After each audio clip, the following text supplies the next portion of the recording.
Hello internet friends, and welcome to the Legion Beta second pass look at the Arms Warrior. The Arms Warrior, surprise surprise, actually has very similar issues as the Fury Warrior does, which is kind of a problem. That both of these specs have an ability that you would think you would just like weave into the rotation, but you don't. With Fury, it's Raging Blow, unless you take Inner Rage. And in very, very, very small situations do you ever actually weave it in normally. And the Arms Warrior, your most iconic ability, your class's, your spec's little icon, Mortal Strike, same thing. Mortal Strike also is an ability you don't actually weave into the rotation all that often. So we'll get into that more later, of course. Check the video description box down below for all of my notes and bug reports and things we found that were wrong. A couple more bugs were definitely found out for the Arms Warrior. Like right now, depending on the alphabetical order, if you have multiple Arms Warriors in the same group or raid group, only one of them gets to use the Colossus Smash window based on their first initial of their name. That's a problem. Because only one instance of Colossus Smash can exist on a target, which that's obviously a big deal. But anyway, let's take this crazy big old sword off and go through the basic abilities here and go over some of the staples of the Arms Warrior. So the big part of your rotation and why Mortal Strike doesn't really fall into a regular rotational, rotation, I guess, is Tactician. So Mortal Strike, Slam, Whirlwind, and Execute have a 10% chance, checking my notes here real quick, 10% chance to reset the remaining cooldown on both Colossus Smash and Mortal Strike. Now by default, Mortal Strike has a very short cooldown, 6 seconds reduced by haste, costs 20 rage, and Colossus Smash costs no rage, 45-second cooldown. But one of the big reasons why, and what the Arms Warrior, the Mortal Strike Warrior, as they used to be called, really cares for, is having as much uptime on your Mastery, which is Colossal Might, which increases the damage done of Colossus Smash by the same percentage that it also increases the damage you do to the target. Now, there's no more armor penetration anymore, but as by default, a boss, for example, has a 35% armor. And as you get enough mastery, you'll actually overtake that default amount of reduction. It doesn't work like that, because even if you're doing more damage, it'll still be reduced then by armor. But in a way, it can become more powerful than armor penetration, because ignoring armor just gets to a cap, right? Whereas continuously to increase your actual damage gets stronger and stronger and stronger. So CS is stronger, and the CS window, as it's called, is stronger. Seasoned Soldier is just two-handed melee weapons. While wielding one, you have 10% increased damage, which all this really does is it's a tuning fork, and it also means that you're not supposed to be leveling as sword and board, or with one-handers, I guess I was told. And also it means that if you do the sword and board macro and you go defensive-ish for a while, then you will do a little bit reduced damage, on top of the fact that you're using a one-hander, but you lose the Seasoned Soldier bonus, of course. And I wanted to go over that because I brought up that on the stream as, you still have defensive stance, sort of, as a Arms Warrior. Defensive stance is a toggle. It's still a stance, technically, but it's a toggle, which is it's almost like a cooldown also. 6-second cooldown to go back and forth between defensive and battle stance, while in defensive stance, you take and deal 25% less damage. So you take less damage from everything, and you deal less damage for everything you do. And then you just toggle it back off. But it's a pretty strong built-in, because other people that have, other classes like I have, for example, my only cooldown is on a 1.5 minute cooldown. Outside of that, Astral Shift, I have no DR. Whereas the Arms Warrior can just toggle back and forth. Yes, of course, they're going to lose some damage while doing this, but they also can basically defensive stance like any crazy AoE damage, or debuffs that get on them if they get low. They can immediately just toggle on the defensive stance. But you'll be using a two-hander the whole time anyway, so this just only matters for leveling, I guess, to a degree. And again, it's a tuning knob. You saw Victory Rush. Victory Rush means you have to land the killing blow to proc the ability to use it and heal yourself. You have Taunt, of course, because Taunt is in your class. Pummel is still your your interrupt. You can ignore the ones that say talent on them, because we'll go over those later. Intimidating Shout is still your AoE gouge. It's kind of like a fear, but it's just an AoE gouge because it's a disorient effect, right? It just looks like at this. And then they get disoriented. And if you attack them, though, it breaks, right? Maybe not. There it goes. That punch wasn't strong enough to break the disorient. Damage caused may break the disorient effects. That's what it does. And then you have Heroic Throw. You hit the melee weapon equipped, of course, but it's just that you're ranged pulling it's the only thing is like it's 6-second cooldown for arms. It's kind of weird. Protection has no cooldown, but for arms, for like melee pulling, I guess you can still charge a target, right? You can charge and Heroic Leap around to engage things, but it's your only form of ranged ability. And of course, you have Heroic Leap, 45-second cooldown to go like this. And then, of course, you have Charge, generates 20 rage, 8 to 25 yard range, a 1.5-second route when you get there. 20-second cooldown, of course. And if you are an Arms Warrior, you'll be familiar with the fact that you kind of rotate through what's called Heroic Charge, where you actually will Heroic Leap out of combat and then charge back in just to get the extra rage. Arms has tons of rage, but you can have issues where you can go into some interesting strings. You're not really going to be caring about Critical Strike as much as Arms, which we'll get into more later, but obviously melee swings generate rage. So a melee swing, what I have written down here, on average is about 25 rage for a regular melee swing. There's decimal places behind. I can't speak today. Decimal places behind all rage gain. So sometimes you might gain 25, sometimes you might gain 26. And then a critical strike has actually a variance because of the formula involved based on your like base weapon speed and all this other stuff. Between 47 and like 53 rage, I was told. So it's like not always double, but most of the time it is double.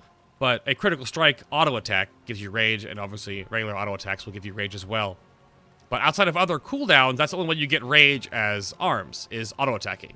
So how you do like the heroic charge combo is after you swing, you can then leap and charge back in because your default swing speed is really low. So have hamstring, which is weird because you have piercing howl as fury, which is an AoE snare with no damage that costs 10 rage. But arms has hamstring, which is one target, causes very little damage, but it's the same slow, but it's only the one target. So maybe it's just flavorful that hamstring is there, but I don't know. It's weird that like fury has like a better AoE snare because arms is just single target, but I don't know. Commanding Shout's your raid cooldown, different than Rallying Cry as we've gone over before. It's a 15% increased maximum health to your party members within 10 yards or 30 yards for 10 seconds. After the effect expires, the health is then lost. Berserker's Rage just removes and grants immunity to fear, sap, and incap effects for the next 6 seconds.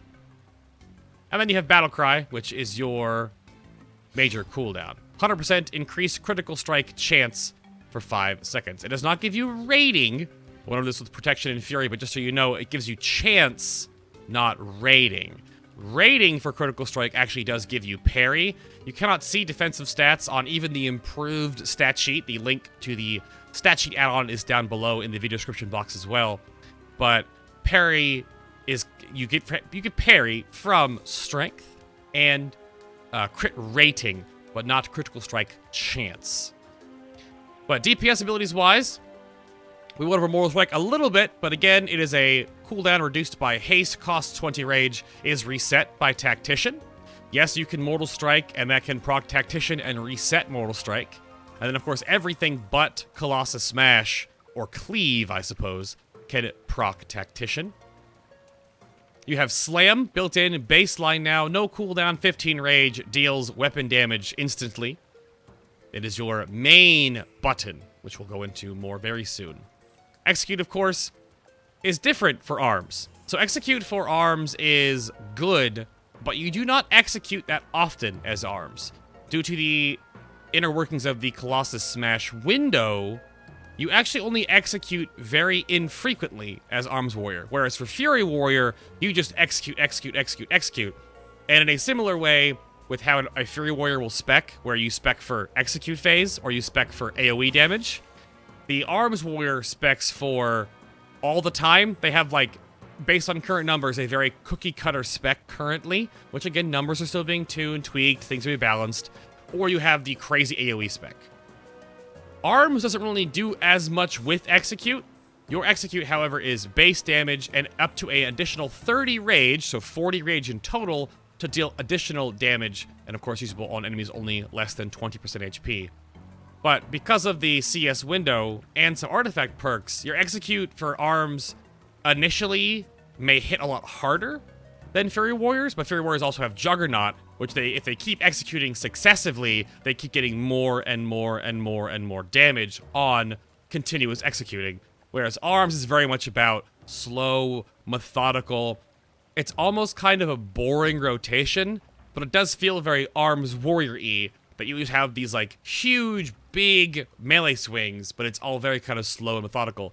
Execute is very much like that. You only execute so often, but it's for giant chunks of damage. It's just not like every global cooldown when you can, you execute. And then, of course, the main rotational button here, and what you care about the most, is Colossus Smash, which is a 45-second cooldown reset by Tactician, where you smash the enemy's armor, dealing physical damage and increasing the damage you deal to them by a base amount of 15% plus your mastery. But that's the core. I'm gonna put on my weapon, Stromka, what is it, the Wall Breaker, which apparently is a sword used to kill trolls, I was told. But I'm gonna show off some elements of the rotation here, and just some rotational stuff and some abilities.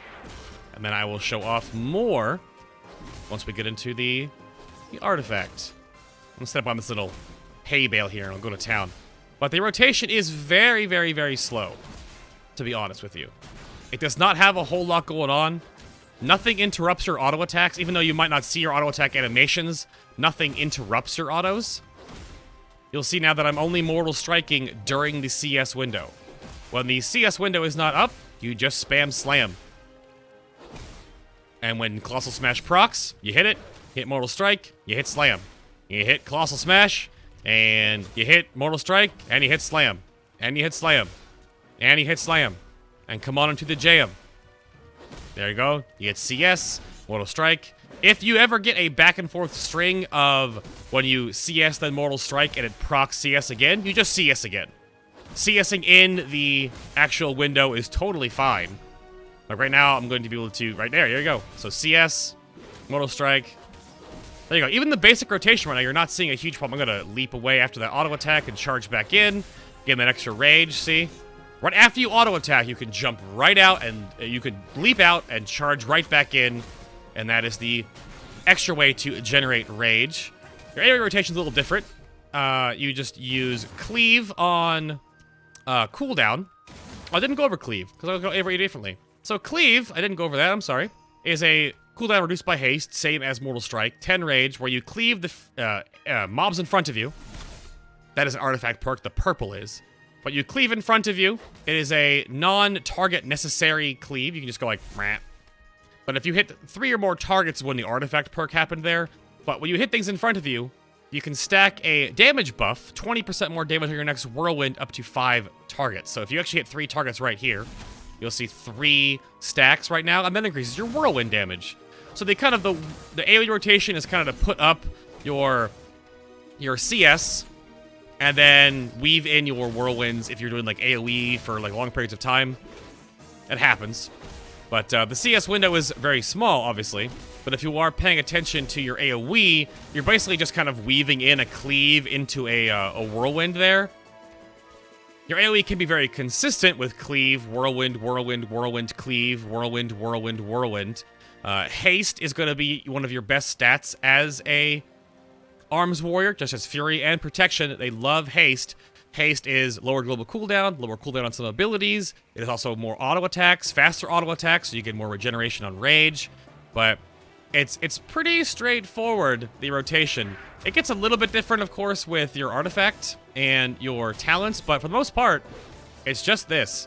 You can weave in those cleaves if you're going to be AoEing. There you go. It's very, very methodical. It's very rewarding feeling because the chunky, like, hits are really meaty, but it's just like this. It's nothing fancy. Whirlwind, by the way, does hit 3 times during the actual duration of the whirlwind. And to go over some tactitional things real quick. So because Tactician does read that it's on Mortal Strike on the initial hit, of course, only one attack.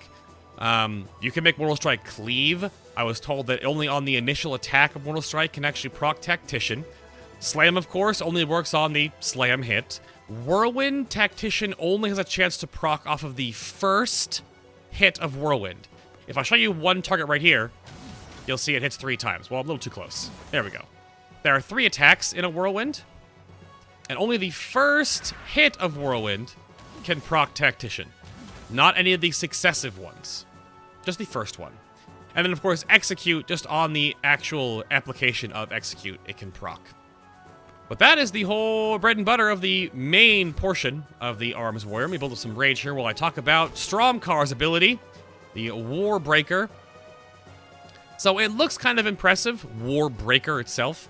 But 1 minute cooldown where you stomp the ground, causing a ring of corrupted spikes to erupt upwards. There's a lot of actually shadow damage for the Arms Warrior, which we'll get into very soon. And the corrupted spikes erupt upwards, dealing a whole bunch of shadow damage, and then applying Colossus Smash to all nearby enemies. So it's an AoE CS, which is one of the big reasons why Arms Warriors have a whole lot more care for like AoE and mostly burst AoE than Fury does, because you can apply your mastery effect to everything around you. Now, I was talking to you about how this would work. Do you use Warbreaker in a CS window, or do you, because it would do more damage, right? Because a shadow damage, it ignores armor. But as Warrior Sorry was hanging out with me during the testing live stream, the best way to utilize Warbreaker is actually to, if you ever get to like a valley of where you've CS'd, you've Mortal Striked, you've slammed, and nothing is proccing, nothing's resetting for a couple of globals, then you use Warbreaker to then refresh your CS window. Because the main focus of Fury is to be enraged as often as possible. The main focus of Arms is to be in the CS window, having Colossus Smash debuff on your target as much as possible. So we'll show off here what it looks like, of course. And if you're like slamming away, you're jamming away, you're not getting any procs, you can Warbreaker. And then you would hit your Mortal Strike, and then you would keep slamming away and hope for a proc. But sometimes it doesn't actually ever happen, and then you're just kind of doing your own thing. But again, like, you don't use Mortal Strike on cooldown, which is kind of weird. Not only do you always want it to be available when you have a CS window proc, it does reset itself based on your, on Tactician, right? You may be wondering, like, well, why would I just not hit Mortal Strike on cooldown? So there's a formula that Warriors use and to sort of work out their rotation. And it's rage, or it's damage to rage spent. And currently, with the numbers shooting right now, it is more efficient to spam slam and hope for resets on Colossus Smash than it is to weave in Mortal Strikes, because Mortal Strike costs more rage, and per point of rage does less damage. Which can be fixed by, a couple of ways. They could make Mortal Strike do more base damage, they could make Slam do less damage, but you actually gain more damage by spamming Slam than you do for spamming Mortal Strike. And that is just based on raw numbers and one other thing on the artifact. So, artifact weapon now. The Warbreaker. Here we go. We start right here in the middle with Warbreaker. We go over to Thoradid's Might, 15% more damage dealt by Mortal Strike. Alright. We have Crushing Blows, 15% more damage dealt by Slam. Because these perks are also the exact same amount of damage increase, it also doesn't change the damage per rage spent, because it does the same amount of damage. If this was like 10% damage on Slam, or this was like 20% damage on Mortal Strike, it may change things. But right now, as it stands, you, again, do not really weave in Mortal Strike unless you're in the CS window. You got Will of the First King. Critical strikes generate 5 rage whenever using Whirlwind. So this is a little interesting. So Whirlwind hits... Whirlwind hits... Damn it. Whirlwind hits 3 times. If you have multiple crits on Whirlwind, every hit of Whirlwind gives you rage. So I will War Cry real quick here. Battle Cry, whatever it's called. I can call it a War Cry in the Fury Warrior video, because they're warriors and it's your War Cry. Whatever. Battle Cry. Recklessness. So if I wreck, look at all the rage spam. Rage on every hit. But it only works per target. So what happens here is you will gain 5 rage per hit. Like you're seeing right now, I'm getting multiple hits right now. I'm getting multiple pieces of rage. Only when it crits though. But there is like a weird target cap. What did I put down here? Any of the 3 hits per whirlwind critting equals 5 rage. However, you'll only gain 5 rage once per target hit, however. Which actually, you see that right now, a Dungeoneer dummy got hit twice and it did not actually do that. So hold on, let me War Cry and walk over here. I guess that was wrong during testing. You actually gain 5 rage per. Oh, I didn't notice that. Wow, okay, that's a first. I thought, based on the combat log stacking, oh, that's a different talent, I guess. Maybe the talent does that? There's also a talent that gives you rage on Whirlwind and Cleave. Maybe I'm getting confused by myself when I was testing. But yeah, this is a hit, 5 rage, 5 rage, 5 rage. It's a lot of rage, right? It's a ton of rage. So regardless of what I was wrongly tested, and now have been corrected by testing again live during this video. So Whirlwind generates 5 rage on every critical strike, which means a lot of rage. I mean, even one Whirlwind only costs... Whirlwind only costs 25 rage. So if you Whirlwind one target, and you hit 3 crits, you gain back 15 of the 25 rage spent. And then if you're, of course, whirlwinding multiple targets, you start getting rage positive. But that all comes down to, of course, weaving in your cleave, and then getting your whirlwinds, and if they crit. You're not going to really care about too much crit as a arms warrior again, because you're going to see more and more as we get into that later. Haste is just way too strong. I hate that bow and arrow noise. I wish they would stop shooting for a little while while I record my video. Exploit, the weakness is Slam has a 6% increased chance to cause Tactician to reset the remaining cooldown of Colossus Smash. And on the rest of the artifact, as before we go over it, there is no additional increase to Tactician for Mortal Strike. So not only does Spamming Slam have a higher chance to reset CS, it also currently does more damage per rage spent, and has, as you gain more and more haste, you'll just be putting out more and more of them on the global without wasting globals on Mortal Strike that has a less chance to proc Tactician to proc CS. Again, can we change the numbers? But there was a big back and forth, like, why would I still not weave in the rotation? Over the course of an encounter, right? Take a 5-minute encounter. If you hit Slam and not do the Mortal Strike weaving, you may hit Slam 50 or 60 times. Now, all of those times have a 16% chance to proc. And if you just added up all of those chances in total, you have your cumulative amount of chances, right? Which will be a higher number, but that's like your overall amount that you have towards proccing CS. Every time you weave in a Mortal Strike, again, outside of the CS window, just like willy-nilly, not only are you spending more rage that you could be weighted spending on Slam, which has a higher chance to proc, you also are just lowering your overall cumulative bonus chance of the whole fight to proc CS. And that's just a weird rotational thing what they have right now, because all Fury Warriors care about is spamming Ferocious Slash. Because all you want to make is just stacking crit for Bloodthirst. And all you want to do for Arms Warrior is spam Slam to reset CS. Maybe they want that to be the part of the rotation. I don't know. It feels kind of weird to me, but that's just me. I don't play a Warrior, so. Death Blow is 15% increased critical strike chance of execute, which is fine. You have Defensive Measure, which is Defensive Stance, reduces all damage you take by an additional 5%. This is currently bugged, and I have put it in my bug report, that it does take the tooltip to 30% damage dealt and damage taken, which it should be reduces damage taken by 30% and damage done by 25%. But this tooltip is breaking it and saying that it's 30%. So it's a little strange that they don't delineate that on the tooltip. So hopefully they will, because by taking this, you actually nerf yourself by 5% more to be 5% more defensive. It's kind of harsh and not really much of a perk, is it? One Against Many is Cleave increases the damage dealt by your next whirlwind by an additional 6% for per hit. So now it's 26% per cleave target. So if you cleave multiple mobs here, you'll notice that if I cleave 3 mobs, it is now 78%. Or normally it would have only been 60%. But there's 18% more in there because of the cleave bonus, which just helps your sort of bursty or rotational AoE. We have Touch of Zakash.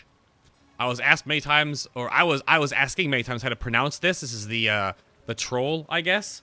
So it's Zakash, I think. But I could be wrong, of course. I've mispronounced many of these before, but there you go. So Stromkar heals you for 9% of the damage you deal by mortal striking. So it's your only passive form of self-healing. That's it. Just mortal striking heals you. Which heals you for an okay amount. It's not a lot. But outside of one other talent, I suppose, and then proccing, of course, the victory rushes, that's your only form of self-healing. So, it's okay, I guess. It's kind of meh. Unending Rage is 30 more rage. Both Arms and Fury have this. Many Will Fall is 15% more damage dealt by Whirlwind.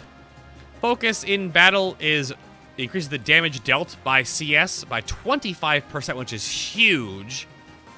That's basically 25% more free mastery on the actual damage of CS, not the actual debuff, though. You also have Precise Strike, which is Colossal Smash, reduces the rage cost of your next Mortal Strike or Execute by 15%. So after you CS, your next Mortal Strike is cheaper, or after you CS, your next Execute is cheaper. Which Precise Strikes is really far away from the first Golden Dragon you're going to unlock. Tactical Advance is weird. This is currently a bug tooltip where when you land from Heroic Leaping, you'll gain 30% armor and 30% chance to parry for 4 seconds. You'll actually see it right here if this actually showed parry. But armor-wise, I'm going to go from 3706 to 4800. 30% armor would only be 300-ish more armor. That's a lot more than 300%. 300 armor, so this is currently a bug tooltip. Yeah. But that is all these down here. The path you'll be leveling your artifact for will be this. You're going to go for Shadow Defenses first. After using CS, your next Mortal Strike or Execute, remember this, your next Mortal Strike or Execute gains 30% increased critical strike chance and deals 30% increased damage. So that's why you don't really execute very often as Arms. So when you're rotating through your rotation, when you put up CS, this has no cooldown, by the way, it's a passive. You put up CS, you Mortal Strike. Or, if you're executing, you put up CS, and then you execute. Because you want to always make sure you're executing with Shadow Defenses. You don't actually execute very often other than that. Because the damage bonus from this is better than wasting the rage on a other execute.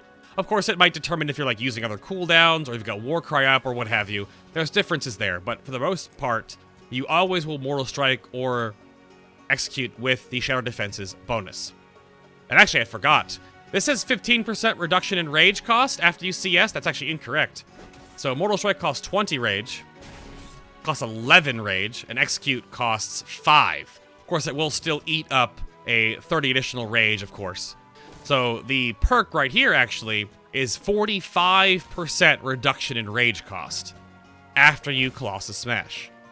So more and more is compounded on this just spam slam proc CS, because not only does it help your rage longevity, it also is what Shadow Defenses is used for, and there's so much damage in this. This is why also crit is kind of devalued as the Arms Warrior, because you gain so much critical strike chance within just this. You just want more haste. You also want more haste, of course, for Blade Storm, which, jumping ahead slightly, is you're aiming for about 20% haste, not only for the global cooldown, and to make Blade Storm channel under 6 seconds. Like, you want it to be closer to 5 or under 5 seconds, because it lasts for 6. Blade Storm lasts for 6 seconds, reduced by haste, but because Battle Cry lasts 5 seconds, you really want to have your Blade Storm all happen within that Battle Cry. That's only, of course, right now because, like, Blade Storm is really, really powerful, and I'm probably going to get nerfed into the ground soon. But we will see, of course, when they do more numbers testing.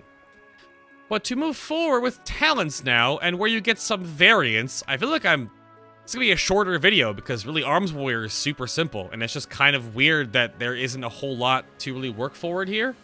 Side note, I'm looking at my camera right now. If my camera lags a little bit during these recordings, that is because this version of the game, for some reason, has a problem with either XSplit or like RAM optimization or something, because my webcam lags when I record. I don't know why. I can't stop it, but I recorded here for you because I'm kind of like, I talk a lot and it's probably easier to see me here, and because if you watch these videos like this and you check out the live stream, it's a little more like, they're part of the same thing, right? They're two halves of the same whole. That's why I leave my camera on, but just in case it does lag, that's why you know. But anyway, talent-wise, Sweeping Strikes is kind of awful. Mortal Strike Execute hit an additional nearby target.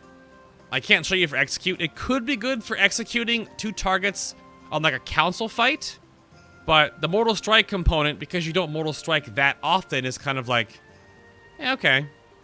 It's nice, I guess. It just makes this happen. And that's all it does. Which is okay.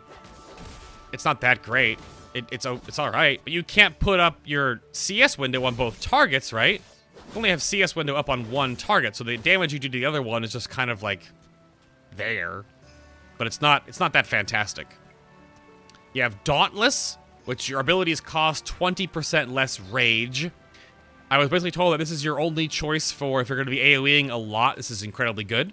Everything costs less rage. Your single target rotation will be easier, and AoEing and rotating in with cleaves and with whirlwinds will be so much simpler because everything costs a ton less rage.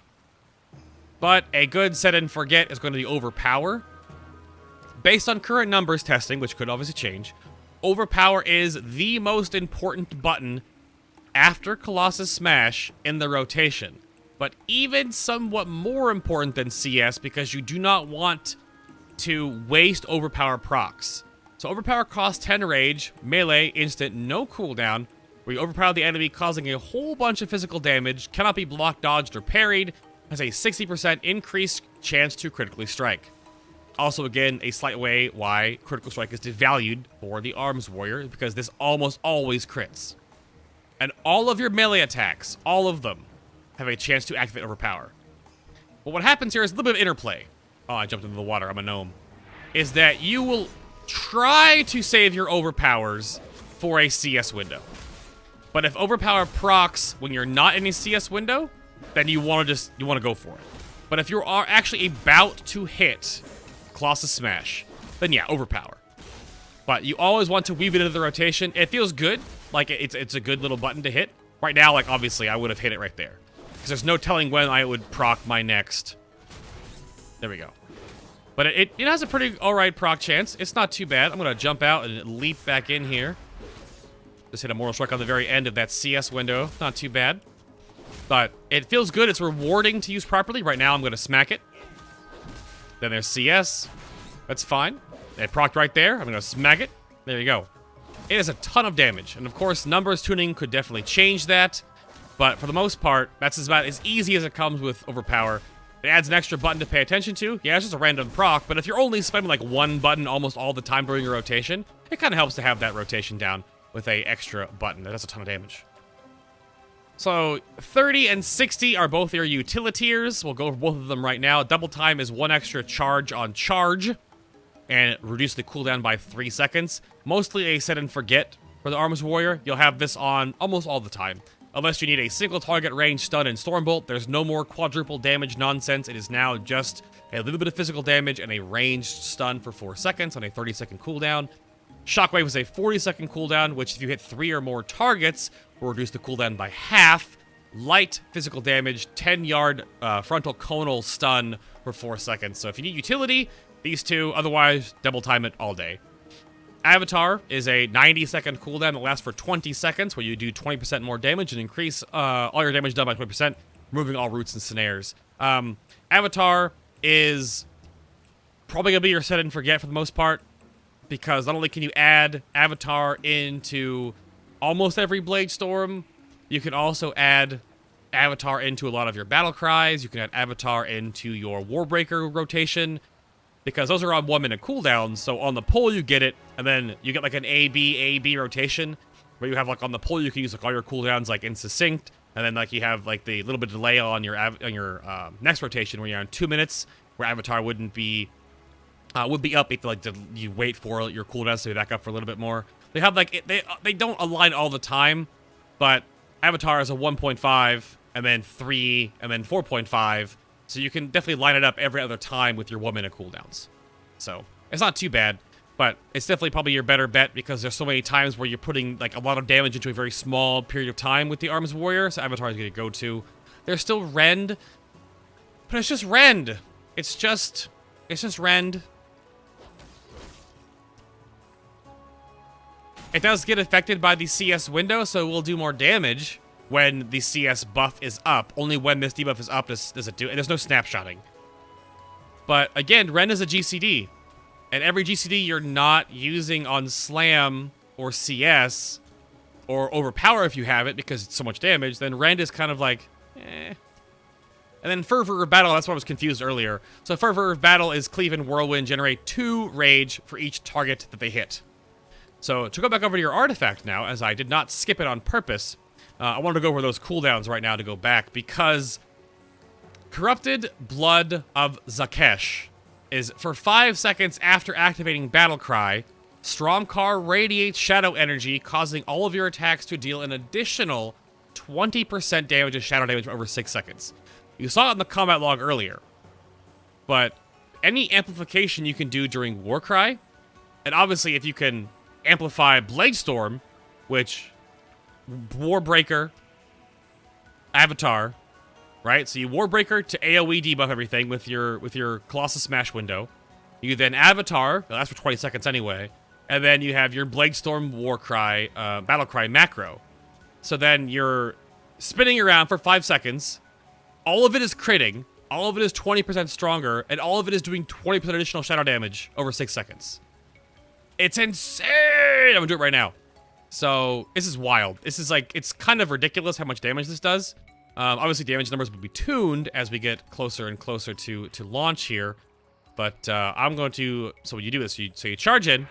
Double charge to make sure enough rage for all this stuff. So you double charge, you will Warbreaker, Avatar. I guess you'd Avatar Warbreaker, my bad. You'd Avatar Warbreaker. But there's the Corrupted Blood of Zakesh going crazy there. So, yeah, you would definitely, probably Avatar, Avatar, Warbreaker, and then your macro for Bladestorm and Warcry. So there's all the Corrupted Blood, all of that, and because the Corrupted Blood is 20% additional based on the damage you're dealing, like, you're hitting for 300,000 on these Bladestorms right now, on all these crits, and you're dealing an extra 50 to 60,000 damage, 65,000 shadow damage over 6 seconds. Oh my god, 84,000? Goodness me. 84, 92, all this damage. So, that's most of the huge reason why the other cooldowns in that row are so bad, is because that talent. Right here, this Golden Dragon, Corrupted Blood of Zakesh, is so good.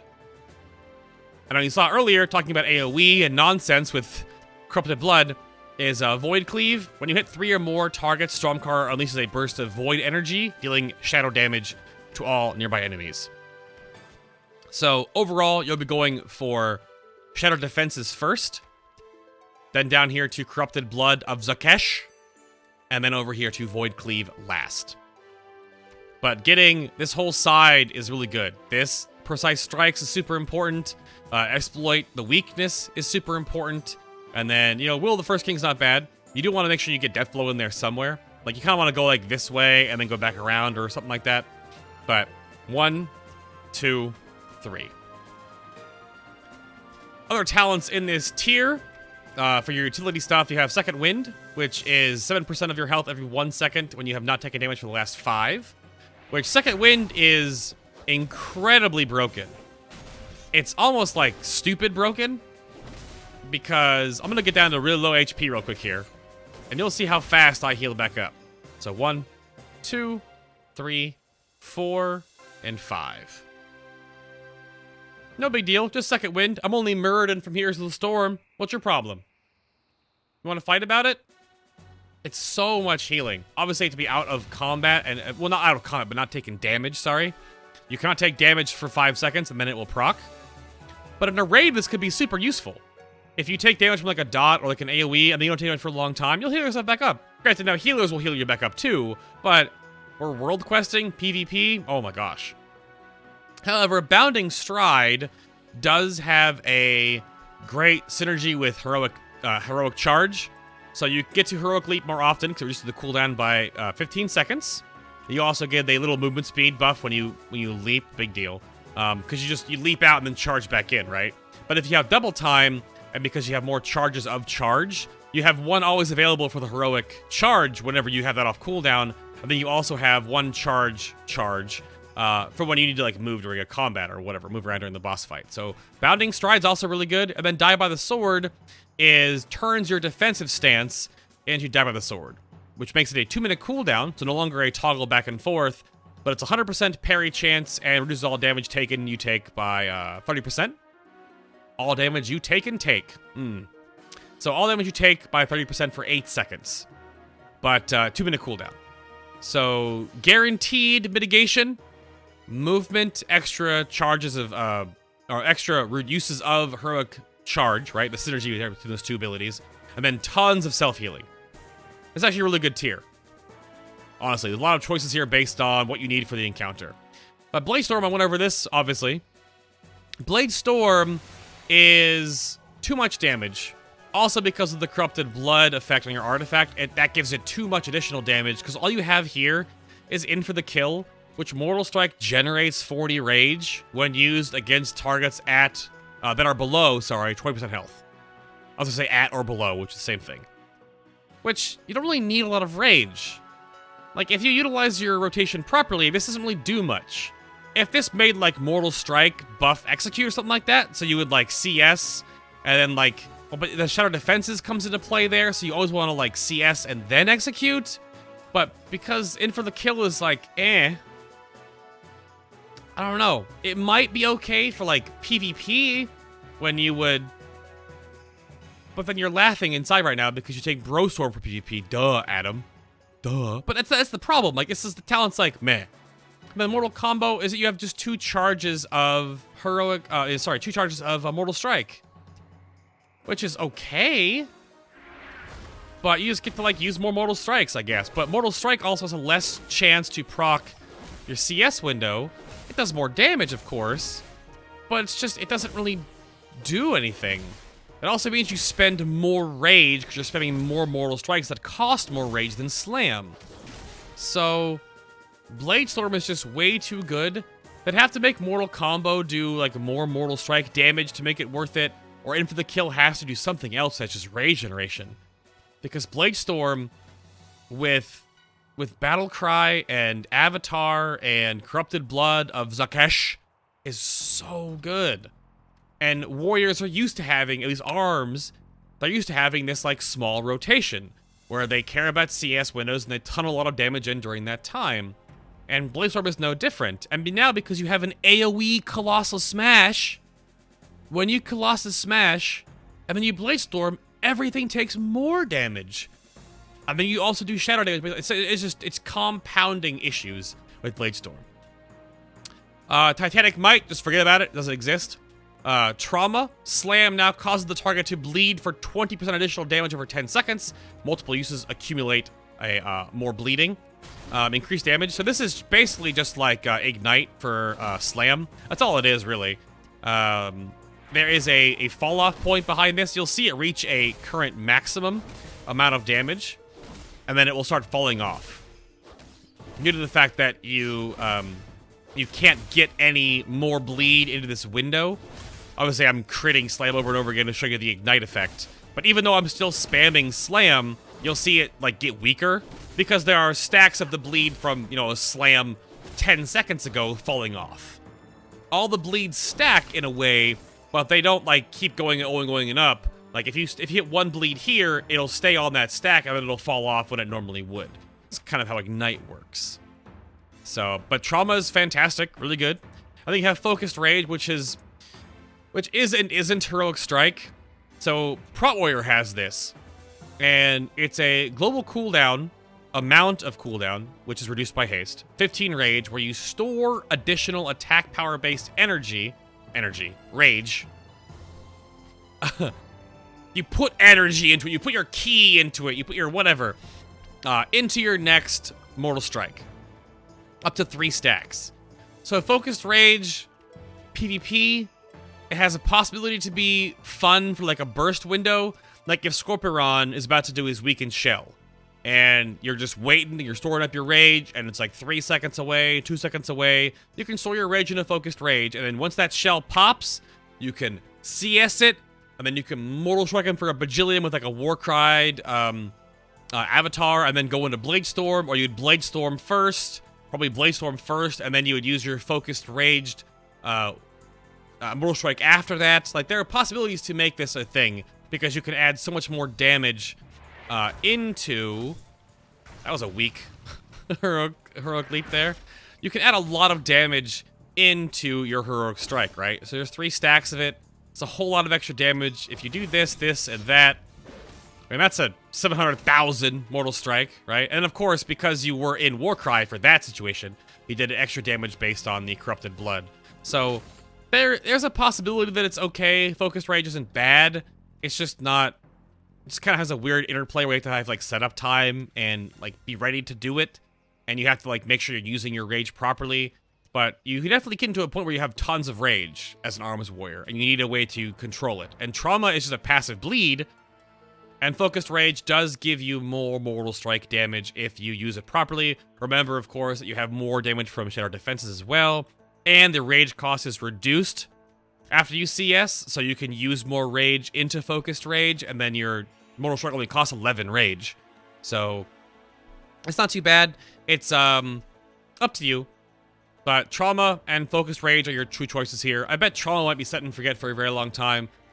Titanic Might is that it increases the duration of CS by 200%, but reduces the effectiveness by 50%. It's the glyph. So CS lasts forever, right? But, like, that's not what you want it to do. Like, you don't want this to be a thing. Who knows, though? Maybe, like, the rotation will change if you take Titanic Might and you actually do rotate through Mortal Strikes in the rotation. I have no idea. Math will tell, but it's still seen by many warriors as a trap talent, because you should be able to pay attention to your CS windows as an Arms Warrior very well. That's your whole gameplay loop. So Trauma or Focused Rage. Anger Management is just every 10 rage you spend reduces the cooldown on Battle Cry by 1 second. It's okay, but again, you don't want to off-time your Battle Cry. Kind of like a PvP ability to have more Battle Cries, I guess. But in PvE, you want to make sure you're lining them up with avatars, with blade storms, with, you know, with everything else, with your artifact. You don't want to off-time your Battle Cry, so not very good. You have Ravager, which ravagers things, which throws your weapon on the ground and does this. It does AoE damage over 10 seconds within 6 yards. It's basically for just AoE and padding. It doesn't do a ton of damage. It's okay. It's a very high source of damage. Very, obviously, it's just a GCD, right? But I would imagine probably has like a AoE amount you want. Like, how many targets are you AoEing to make Ravager worth it? Because your other opportunity here is to take Opportunity Strikes, which, again, numbers are being tuned, but their melee abilities have a up to 60% chance, based on the target's missing HP, to trigger an extra attack that deals physical damage.